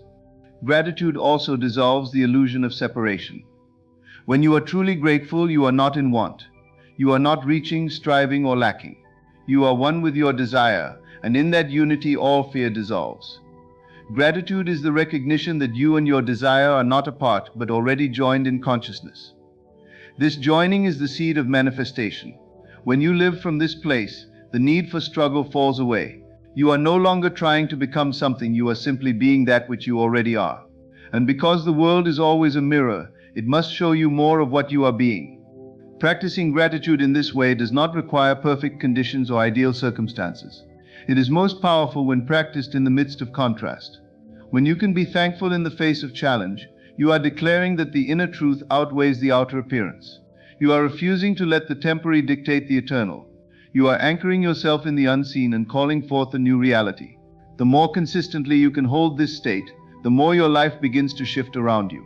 Gratitude becomes your atmosphere, and your world rearranges itself to match it. It is also worth understanding that gratitude must be felt, not merely spoken. The words carry little weight if they are empty of emotion. But when the feeling of gratitude rises up naturally within, it changes the texture of your entire being. You walk differently, speak differently, think differently. You become a magnet to good, because your vibration is one of abundance and joy. This energy is unmistakable, and it influences everything around you. Others respond to it, life responds to it, and the path ahead begins to open effortlessly. In moments of doubt, you can return to gratitude as a compass. It centers you, grounds you, and reminds you of who you truly are. It brings your focus away from what appears to be missing, and back to the truth of what is already present. And when you focus on what is present in imagination and spirit, rather than what is absent in form, you feed the very state you wish to grow. Gratitude thus becomes the soil in which all desires take root. It is the silent partner of imagination, the natural companion to feeling, and the final seal of assumption. In the silence of your inner world lies the blueprint of your life.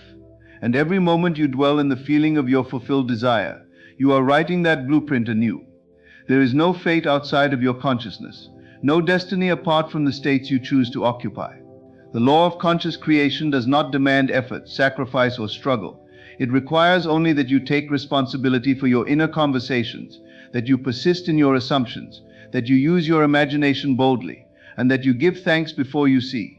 Nothing happens by accident. Every event, every meeting, every success or setback is drawn to you by the invisible hand of your inner state. The power to change your world is not in what you do, but in what you are. Be still. Assume the feeling of the wish fulfilled, and let the law work. The world rearranges itself around your sustained belief. You are the operant power. You are the creator. And what you dare to imagine is true will become your experience. My friends, tonight I invite you to journey inward, beyond the veil of appearances, to that sacred place where all things are conceived, your own wonderful imagination. For it is not the world that molds your life, but the silent, unseen forces of belief and expectation that shape the contours of your reality.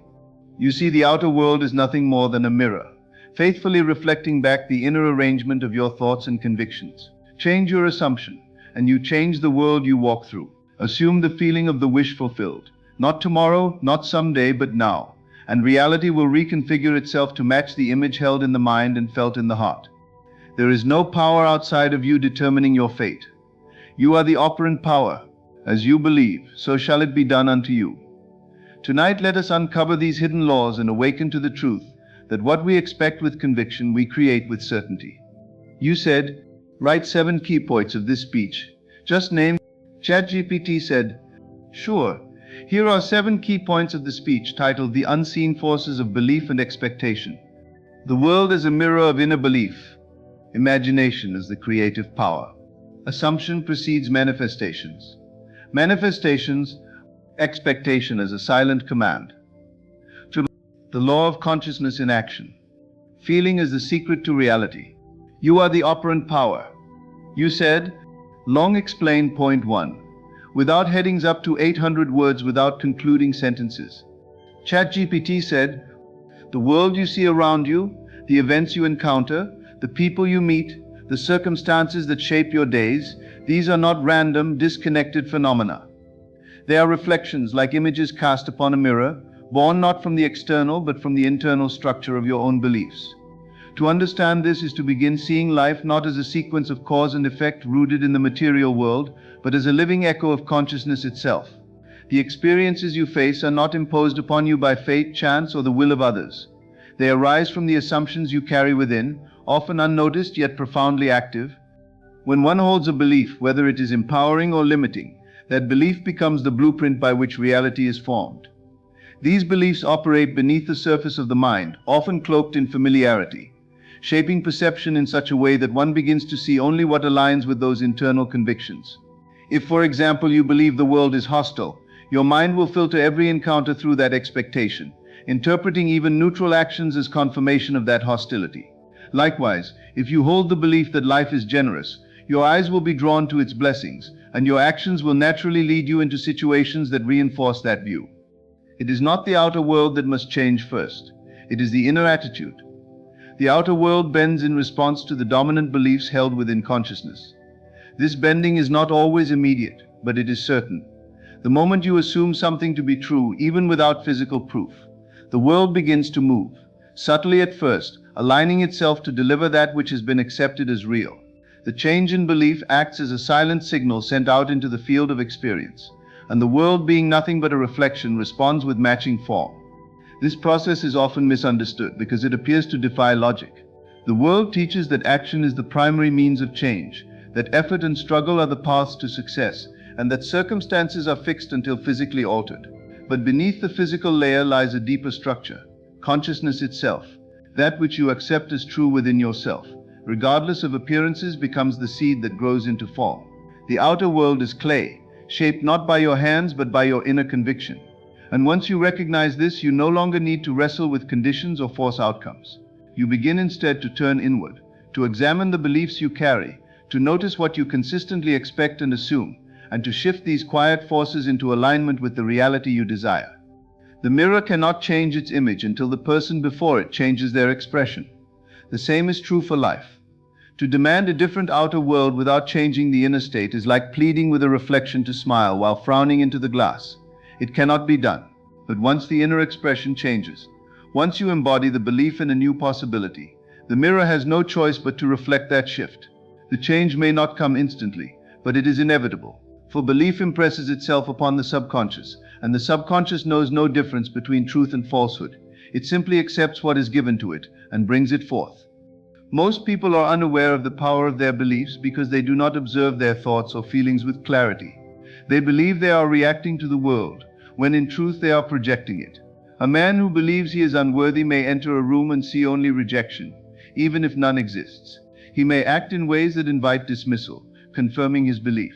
Another who holds the assumption of worth may walk into the same room and command respect without demanding it.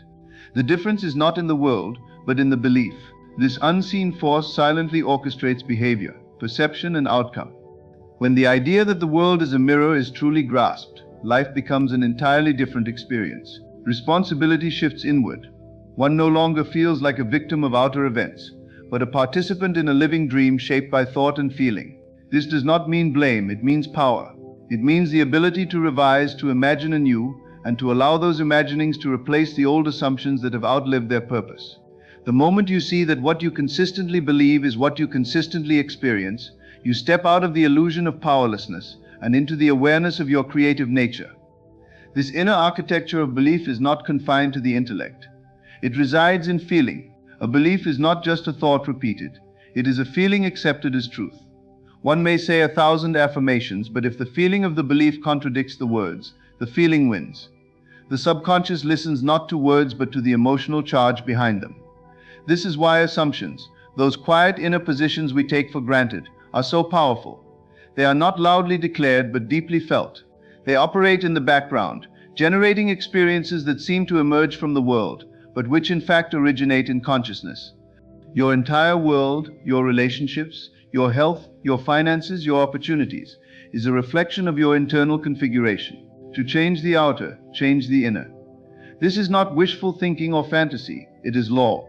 The law that the world reflects belief is not something to be argued or accepted blindly. It is something to be tested. And when it is tested, when a new belief is assumed and reality shifts in response, even in the smallest way, the truth of it begins to unfold. The world will never outpicture what you have not first accepted within. It may seem to do so, but only because unconscious beliefs are often so familiar, so deeply woven into identity, that their effect feels like fate.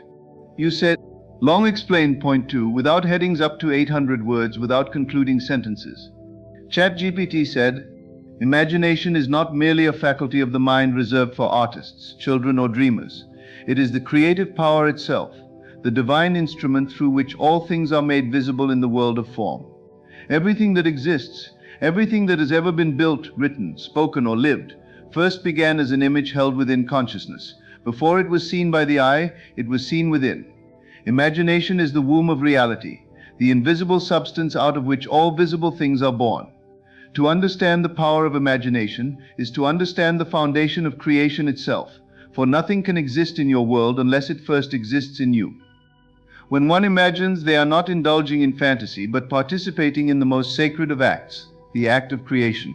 The images you entertain, the scenes you play in the mind, the inner conversations you repeat, they are not idle, they are seeds. Unlike seeds, they do not stay buried forever.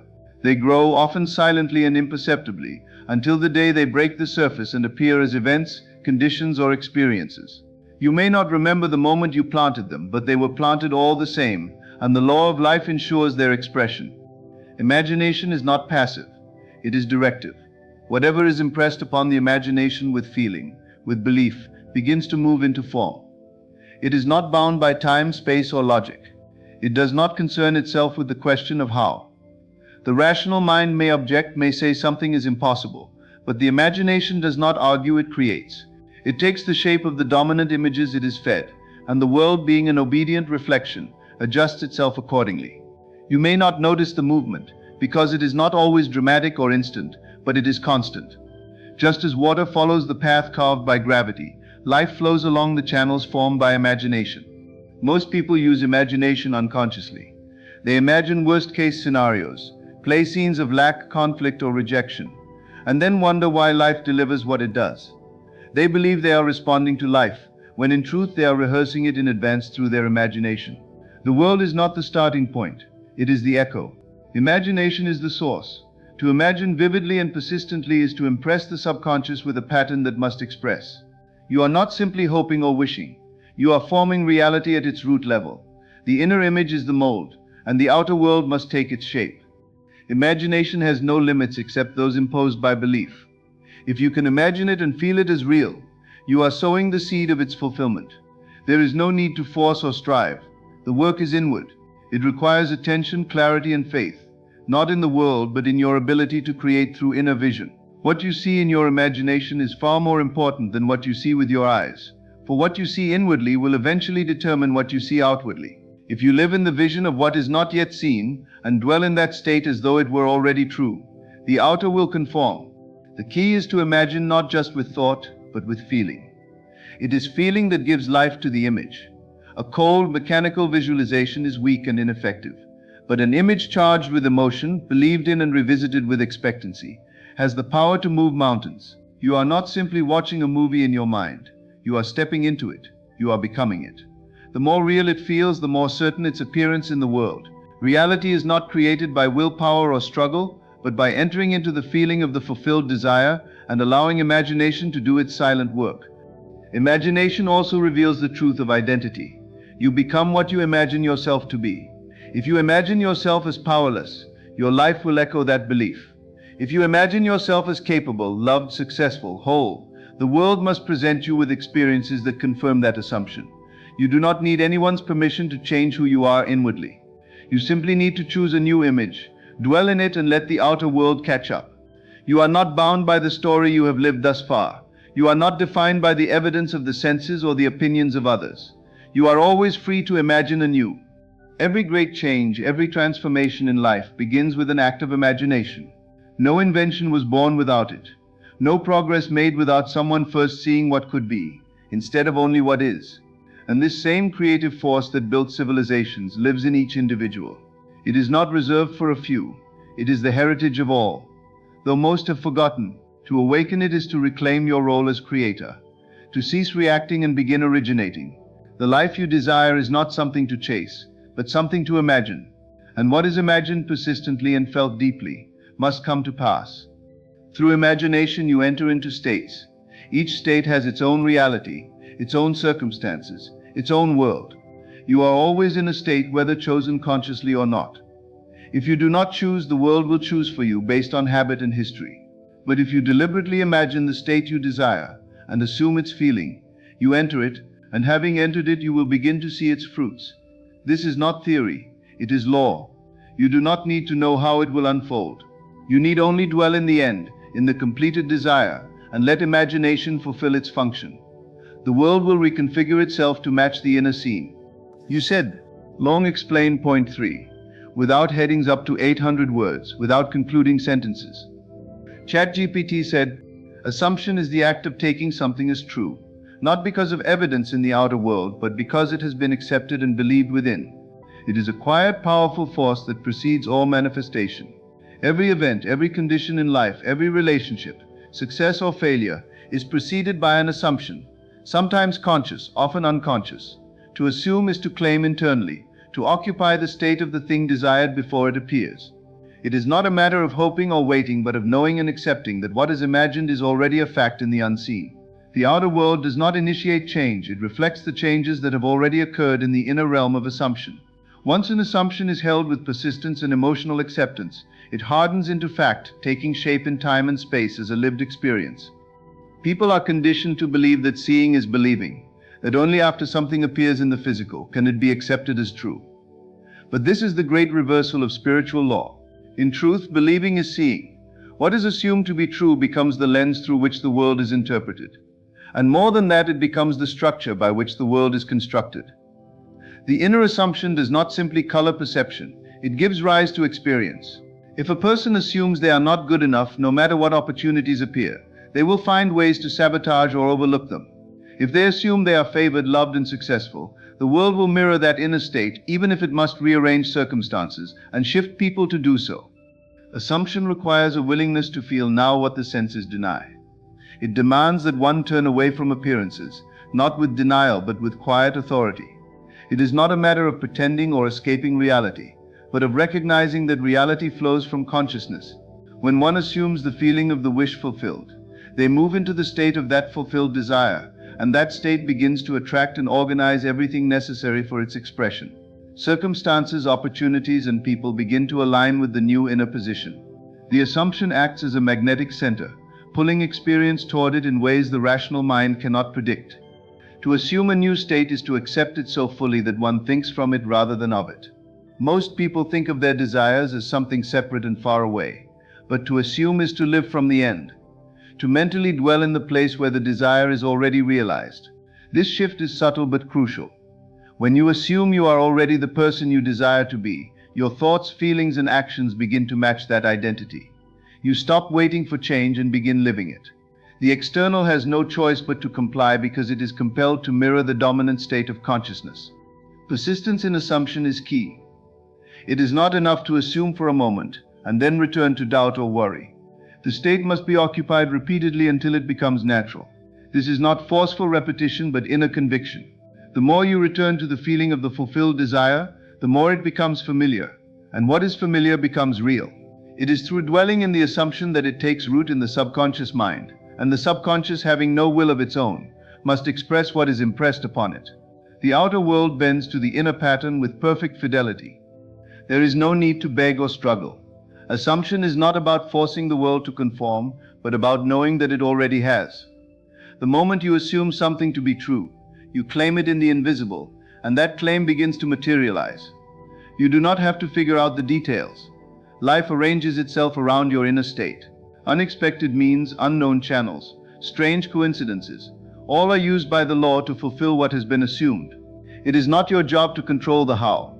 It is your job to remain in the feeling of the end. The power of assumption is not limited to the self.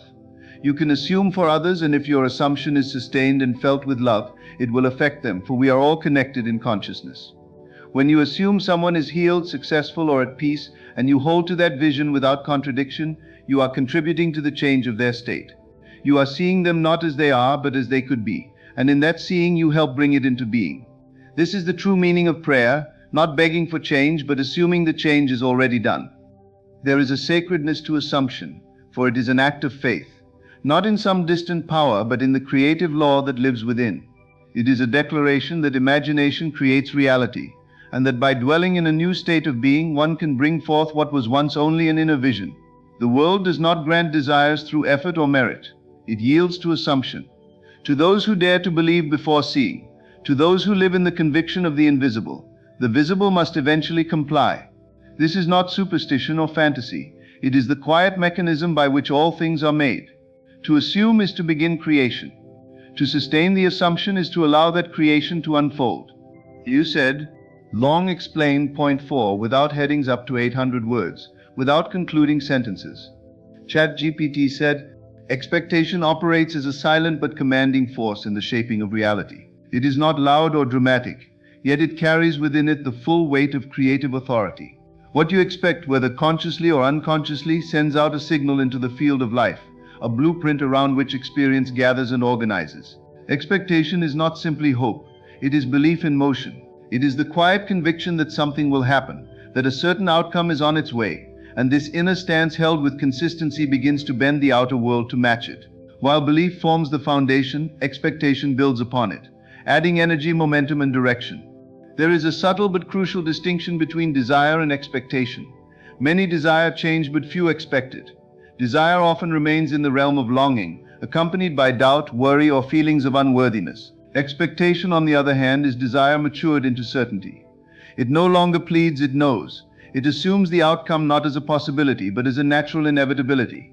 This internal state influences perception, thought, behavior, and ultimately the unfolding of circumstances. When one truly expects something, every action taken, every choice made, becomes an unconscious alignment with that expected result.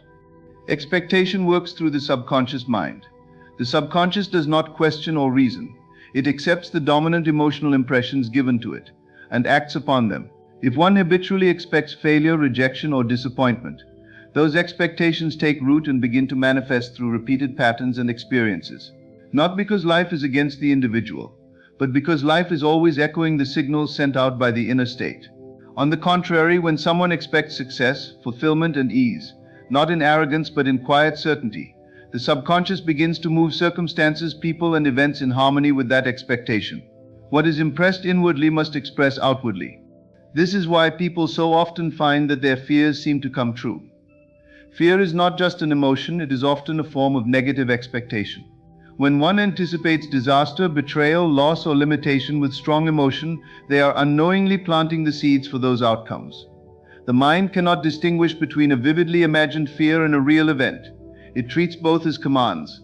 The more energy and focus given to a particular outcome, the more the subconscious organizes the body, behavior, and perception to align with it. It draws attention to confirming evidence and filters out anything that would contradict the expected result. The nature of expectation also determines how one responds to delays or apparent obstacles. A person who truly expects their desire to manifest does not waver when things do not appear immediately. Their expectation is rooted not in external evidence but in inner knowing. They are not disturbed by appearances because they understand that appearances are temporary reflections of past assumptions and expectations. They persist, not because they are desperate, but because they have already accepted the outcome within themselves. They live as though it were done. Their trust in the unseen is stronger than their reaction to the seen. Expectation is a posture, a stance of consciousness that can be cultivated. It begins with the decision to align inner dialogue, emotion, and imagination with the end result. Every time one entertains thoughts of doubt, they are weakening the structure of their expectation. But each time they return to the feeling of fulfillment, each time they affirm that what they seek is already on its way or already theirs, they are reinforcing it. Expectation is not about forcing belief, but about gently and consistently redirecting attention until certainty becomes natural. The mind begins to rewire itself to support this new stance, and over time it becomes effortless. When you expect something deeply enough, your entire being begins to operate as if it were already true. Your tone of voice changes, your posture shifts, your actions are no longer hesitant or uncertain. You speak and move with the calm authority of someone who knows what is coming. Others may sense this in you and respond accordingly. Life too senses this inner shift and delivers what matches. Expectation creates a gravitational field. It draws in its likeness and repels contradiction. It does not need to scream or struggle. It simply is, and because it is, the world responds. Children often demonstrate this principle naturally. When they expect a gift, a visit, or a joyful event, they act with such innocence and certainty that the whole household often moves to fulfill that expectation. Their belief is undiluted by fear or analysis. They simply assume the good is coming and prepare their hearts and minds to receive it. This is the same spirit that one must carry into the creative process. To expect with the innocence of a child and the confidence of one who knows the laws of consciousness is to place oneself in the stream of manifestation, where outcomes unfold with grace. This principle of expectation applies to all areas of life: relationships, health, finances, career, self-image. If you expect love, you will radiate the qualities that draw it. If you expect healing, your body responds more rapidly to that command. If you expect increase in opportunity, your attention sharpens to recognize and act on doors opening. Nothing happens in isolation. Expectation reshapes the inner environment, and the outer world follows. This does not mean that challenges will never appear, but it means that even challenges are interpreted differently through the lens of faith. They are seen as temporary conditions, not permanent realities. The one who expects good is already aligned with the outcome, and that alignment creates the pathway. You said, long explain point 5 without headings up to 800 words, without concluding sentences. ChatGPT said, inner conversation is the continuous, often unnoticed stream of dialogue that flows through the mind throughout every moment of the day. It is not limited to words spoken aloud, but includes the silent thoughts, assumptions, judgments, and commentaries that one holds about themselves, others, and the world. These internal dialogues are not mere mental noise or passive background chatter. They are formative, generative, and profoundly creative. Each inner word sown with belief and emotion is a seed, and every seed planted in the fertile ground of the subconscious mind must eventually bear fruit in the external experience. The tone and content of these inner conversations shape perception, decision-making, relationships, opportunities, and the unfolding of one's reality. Most people are unaware of the power carried within their habitual inner talk. They speak to themselves in ways they would never speak to others, repeating phrases of limitation, doubt, fear, and unworthiness, often without challenge. These inner words, repeated often enough, become embedded assumptions that dictate the range of what one believes is possible. If someone repeatedly tells themselves, "I'm not good enough," or "nothing ever works out for me," they are etching those beliefs into their subconscious, and from that internal script, life must respond with confirming evidence. The world simply mirrors the identity held in these inner conversations. The act of observing and redirecting inner speech is one of the most powerful spiritual disciplines. It requires awareness, honesty, and intention. The moment one becomes conscious of their internal dialogue is the moment they reclaim the authorship of their experience. Inner conversation can be seen as the steering wheel of the mind. It guides attention, emotion, and ultimately action. A thought may come uninvited, but entertaining it, giving it voice and repetition within, is a choice. That choice becomes habit, and that habit becomes destiny. To change one's life, one must begin by changing the inner narrative. Each time a new idea or desire is introduced, it must pass through the filter of inner conversation. If that conversation is filled with arguments against the desire, with reminders of past failures, or with beliefs in limitation, the desire is resisted and delayed. But if the inner speech aligns with the new state, affirming it, supporting it, feeling it, then the desire begins to solidify. Inner conversations are not private musings hidden in the mind. They are living forces that sculpt one's reality moment by moment. They are the blueprint from which the subconscious builds the world of form. The most effective inner speech carries the emotional tone of already having. When one speaks to themselves as though the desire has already been fulfilled, and does so consistently, they begin to enter into that state of being. The subconscious accepts repetition combined with feeling as instruction. To inwardly say, "Everything is working in my favor," and to feel the calm certainty of that statement, plants a creative command into the depths of consciousness. The outer world will begin to move in ways, subtle and grand, to fulfill that assumption. People, events, opportunities, and even unexpected interventions are drawn to match the frequency of the sustained inner word. Inner conversations also affect how one relates to others. If someone habitually replays imagined arguments, anticipates rejection, or carries mental grievances, they are shaping the relational dynamics before a word is spoken. The subconscious responds to the dominant feeling carried about another, not just the surface words. When you mentally criticize someone or rehearse conflict, you are conditioning your mind to expect disharmony. But when you hold another in the light of peace, understanding, and goodwill, even if only inwardly, you begin to shift your relationship to them. Whether or not they consciously know it, your state influences their behavior toward you. This inner dialogue continues even in sleep, and it shapes the subconscious impressions carried into the dream state. What is repeated internally as one drifts to sleep becomes deeply impressed, for the conscious mind is quieted and the subconscious more receptive. Using this sacred window to speak the fulfilled desire, to dwell on loving, empowering inner speech is one of the most effective ways to initiate change. Instead of replaying the problems of the day or worrying about tomorrow, one can choose to enter sleep with words that affirm health, success, love, or peace. Those inner words do not fade with unconsciousness, they continue their work beneath awareness. Language, even when unspoken, carries vibration. The quality of one's inner speech determines the quality of one's emotional state. A mind filled with kind, encouraging, and purposeful inner dialogue creates a foundation of inner peace and confidence that no external condition can shake. But a mind filled with harsh self-talk, anxiety, and self-doubt produces a state of constant inner friction and fear. The outer world is never the cause, it is the mirror. And the inner conversation is the source of the reflection. Changing the script is not a matter of pretending, but of consciously choosing which thoughts are allowed to grow. One need not be perfect in this practice, only persistent. It is not about suppressing all negative thought, but about recognizing it quickly and replacing it with a more empowering word. Each time this is done, the mind becomes more attuned to the new pattern.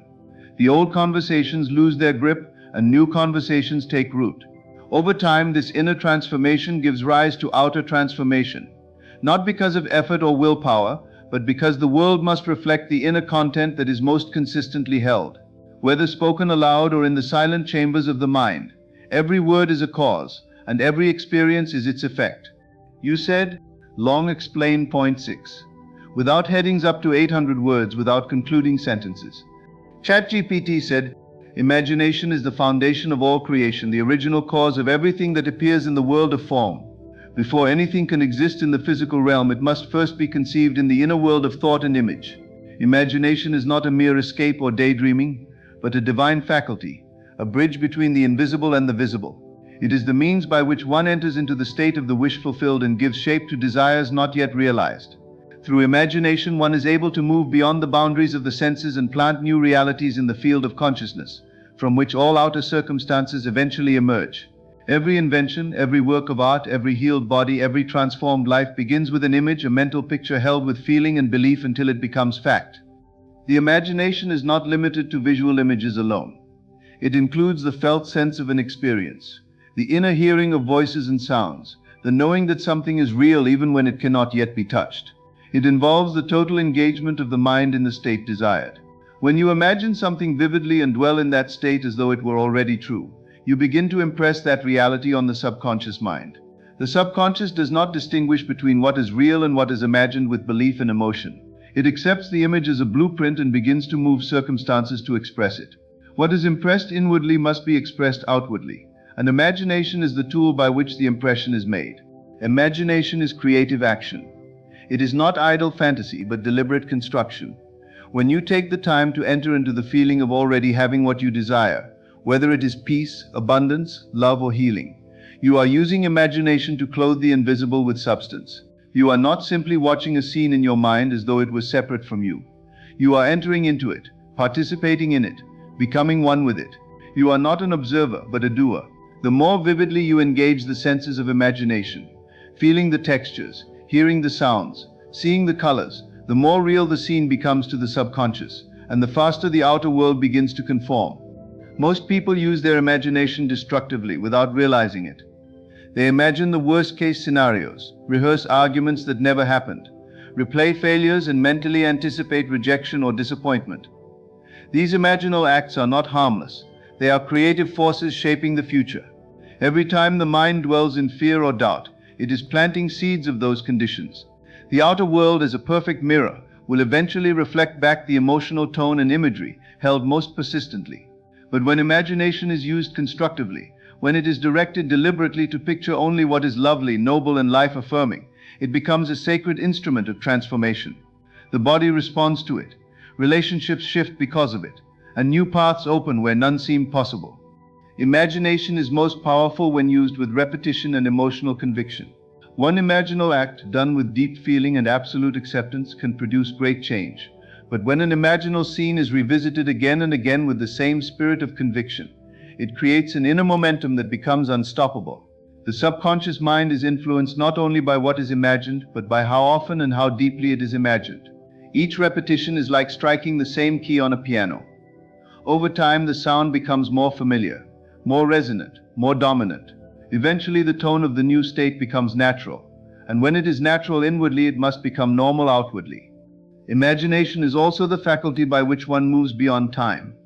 In the imaginal act, you are not bound by the present conditions. You are not limited by the evidence of the senses. You are free to place yourself in the end state, the fulfilled desire, and to live from that end. In imagination, you can be where you want to be, do what you want to do, and receive what you want to receive. You are not waiting for change, you are embodying it. This shift from imagining about something to imagining from it is the difference between wishful thinking and true creation. When you imagine from the place of already being the person you wish to be, your inner state changes and the outer world must follow. This power of imagination is available at all times. It requires no special tools, no rituals, no permissions. It is always with you, waiting to be directed. In quiet moments of stillness before sleep, during meditation, or even in the midst of daily life, you can return again and again to the imaginal scene that represents the fulfillment of your desire. You can revise past experiences in imagination, and thereby change their emotional charge and future consequences. You can pre-live tomorrow in imagination and set the tone for what will unfold. The law of consciousness operates through what is impressed upon it, and imagination is the sacred means of impression. When imagination is trusted, it becomes the most intimate companion and the most powerful tool. It allows one to transcend appearances, to rise above limitation, and to participate in the ongoing act of creation. To live imaginatively is to live in faith, to walk by the unseen rather than by what the senses report. It is to know that the world outside is always catching up with the world within, and that every vision lovingly and persistently held in imagination is a seed destined to bloom in its own time. You said, long explain point 7, without headings up to 800 words, without concluding sentences. ChatGPT said, persistence is the quiet, unwavering force that ensures the fulfillment of one's inner vision, regardless of appearances or delays. It is not dramatic or forceful, but it is steady, loyal, and unshaken. While imagination, belief, expectation, and inner speech form the structure of creative power, it is persistence that maintains that structure long enough for it to express into form. Without persistence, even the most beautiful vision may fade into nothingness. It is through persistence that one continues to occupy the state of the wish fulfilled despite circumstances that seem to contradict it. The world outside may not yet reflect the imagined desire, but the persistent individual continues to feel from the end, to live inwardly as if it were already so, knowing that sustained inner conviction always precedes outer change. The nature of reality is such that change often unfolds gradually, through processes that involve movement, timing, and the reshaping of events, people, and environments. When someone plants a seed in the soil, they do not dig it up each day to see if it has grown. They trust that beneath the surface invisible processes are at work, responding to light, moisture, and time. Persistence is this same trust applied to the unseen workings of consciousness. It is the refusal to abandon the inner state simply because the outer senses have not yet confirmed it. The persistent mind does not seek constant reassurance from the outer world, because it understands that the outer is a lagging reflection of the inner, and that persistence bridges the gap between the imagined and the material. Persistence does not involve strain or struggle. It is not about trying harder or doing more in the physical world. It is about inner loyalty, a daily return to the assumption that what is desired is already true. It is the practice of returning to the imaginal scene, re-entering the feeling of fulfillment, even when doubts whisper and evidence argues otherwise.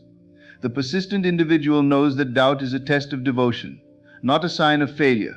They do not fight doubt, but gently ignore it, choosing again and again to dwell in the desired state. This repetition of inner acceptance carves new grooves in the mind, turning belief into assumption, and assumption into embodiment. Those who succeed in any field of life, whether in healing, relationships, success, or transformation, do so not necessarily because they have stronger imagination or deeper knowledge, but because they persist. They continue to see themselves as healthy even when symptoms remain. They continue to imagine abundance even when the account is low. They continue to dwell in love even when the relationship is not yet visible. This refusal to surrender the inner vision to the outer evidence is what turns dreams into fact. The outer world is malleable and always in motion, and persistence is what holds the mold in place until the new shape emerges. Persistence must also extend into the subtleties of inner speech and feeling. It is not enough to affirm a vision in the morning and then spend the rest of the day rehearsing worry and fear. True persistence is an hourly commitment to remain faithful to the end result, even if only in gentle reminders and small returns. It is not rigid or harsh, but loving and attentive. Each time the mind begins to drift toward doubt, the persistent individual brings it back, not with punishment, but with tenderness, as one would guide a child back to a path. The mind, through this practice, becomes obedient to the vision, and the vision begins to feel more natural than the current condition. Persistence transforms the invisible into the inevitable. When a new state is persistently assumed, it begins to feel normal, and what feels normal inwardly begins to appear outwardly as circumstance. This is the secret of all true transformation, that the outer changes not because one demands it, but because one becomes someone for whom the new condition is natural. Persistence re-educates the subconscious mind through saturation. The old beliefs and patterns are not fought but dissolved through lack of attention, while the new state is built up through constant, faithful recognition. Over time, the energy of persistence wears down resistance and opens the path for manifestation to flow. Even the act of imagining itself requires persistence. The mind may wander, the attention may flicker, distractions may arise, but the persistent individual returns. Over and over, they revisit the scene, the feeling, the assumption, until it becomes alive and animated within. They no longer wait for the world to give them permission to feel it. They feel it now, in imagination, and allow the world to rearrange itself accordingly. This inner insistence, calmly held and gently repeated, creates the momentum that carries desire into form. It is not about force but about consistency. Each return to the vision reinforces it, strengthens it, anchors it more deeply in the subconscious, where all change begins. Persistence does not demand perfection. It allows space for temporary discouragement, for emotional fluctuations, for moments of forgetting. But it always returns. It remembers its aim and reclaims its posture. The persistent person is not the one who never doubts, but the one who chooses not to stay in doubt. They are not immune to setbacks, but unwilling to be defined by them. They know that the truth of imagination is more real than appearances, and they commit to that truth even when appearances challenge it.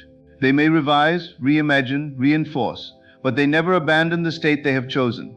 That is the power of persistence. It holds the inner ground long enough for the outer to catch up.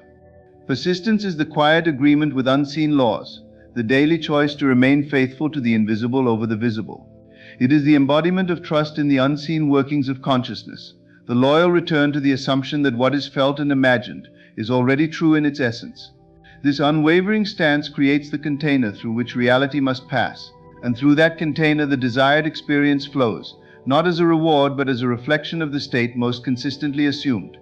You said, right conclusion of this speech.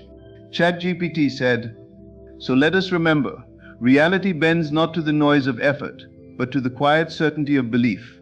It is not action but assumption that moves the unseen forces. When we choose to dwell in the feeling of the wish fulfilled, when we shape our inner conversations with love, when we persist in imagination despite appearances, we align ourselves with the deeper current from which all life flows. The world is not separate from us, it is our mirror, our servant, our response. And so we do not need to strive, we need only to assume and to remain faithful to that assumption.